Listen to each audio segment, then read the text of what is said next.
because the conscious people who are awake, we're not even talking about what it is you deal with as your consciousness, because I can show you how that's irrelevant too. Just the mere fact that you know something's rotten in the cotton is enough to say your consciousness is, because that's really all consciousness is really, because consciousness doesn't mean you're in the depth, doesn't mean you have knowledge, and it doesn't really mean you have knowledge of self, and it doesn't really mean you're enlightened because you're conscious. I think I need to say that again so y'all can have diatribes. You don't mean that you're enlightened because you're conscious. Conscious, really, we should really downgrade that title to aware. People who are aware that something's wrong. You understand? That's really what consciousness is now. People who are aware something's wrong. So I should be saying, he's aware. He's aware.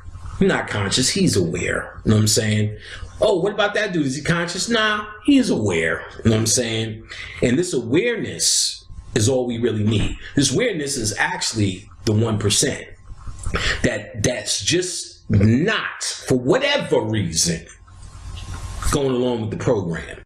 So when you read Gnosticism, what is clearly telling you without computer language, though, this is what we need to hear, that you have been programmed. You have been made.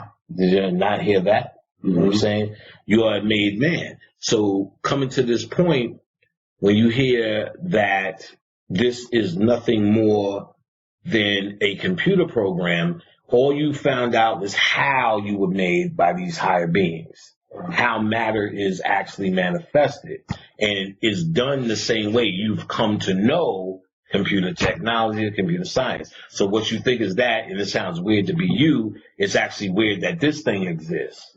But you were the first model of this. And what is in you is divine. But you just another motherfucking Microsoft Windows 98, nigga. Stellar Millennium. mud. Yeah, huh? Stellar mud. You're still, you definitely stellar mud, nigga. You're like a worm, nigga. Like they got that. Yeah. You read that shit. Yelling worm. Yeah, wailing worm. Wailing worm. Yeah, like they will make you feel like, God damn, you know what I'm saying? If you ain't had nothing else, you know what I mean? You done. You done. But you have to understand, they speak clearly on this. And this is your ancient understanding that there's something in you. It's always been something in you that has been from that source. It is what drives you. But we're putting too much stock in the wailing worm. Right. And that's really the key. So each time I hear something really significant, really special, it's entertaining to look at. And even that I didn't look at. But I know it was very entertaining, you know, by people's reactions. And see, when you hear me, there's no offer for me. There's no place in that shit for me. I ain't telling you, look, this is how you get your peanuts together. You know what I'm saying? Right. I'm telling you, this is how you throw them fucking peanuts away, my nigga. And that's just doesn't make sense to a lot of folks. You know what I'm saying? Doesn't make sense. Everything you learn, and that's what the Demiurge shows you, is about self-sustaining. Every goddamn movie is a Demiurge movie. In one way or another, it's about the sustaining of life. Mm-hmm. It's about the sustaining life. It teaches you and inundates you that this is all you got. And you need to do everything for it. Everything saves it. And you have to realize, look, there's more to you to this. You know, keep it out of this realm. Because, and so you used to say you take yourself too serious. The next person I heard that say was Bobby. And talking about, do not take yourself too seriously. And what he's talking about is we take our humanity seriously. This isn't real. That's what you have to come to understand. This isn't real. It's not real. So we like, it's imperative. We must do this as black people. We got the black people and the black race and the black and the Willie Lynch, and this is what's killing us, and chemtrails and the food. And I'm like, oh, these niggas are taking this shit too serious. You can't be conscious and then say, I'm scared to die. You're going to die. You're going to die. You know what I'm saying? It's going to happen. There's no escape. So really, the Kamites were preparing themselves for the death.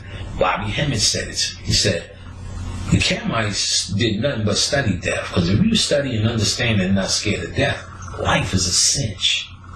This life to me is a cinch. Because I'm ready to go. Not wanting to go. Now I want to hang around and play with Khadijah a little bit longer. I was ready to go. You know what I'm saying? Mm-hmm. So wait a minute. Now I, twisting my mustache. I like this light-skinned fucker. You know what I'm saying? But if she's prepared for it's time to go, it's time to go. I've seen the worlds that exist in the realm of what we call death, and they are real life. What I'm saying is, nigga, I cannot wait to die. I long for death. Nigga, release me, nigga.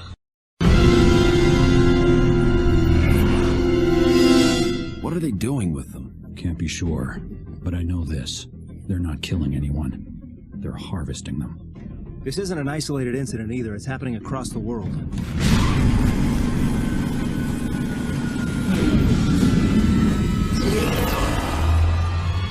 We're too late. He's here.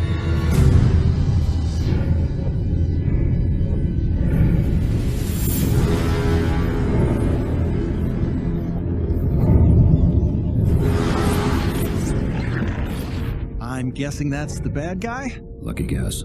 He doesn't look that tough.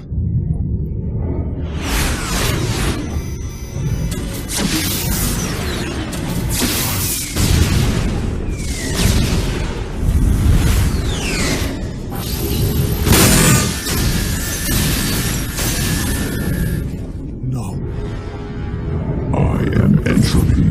I am death.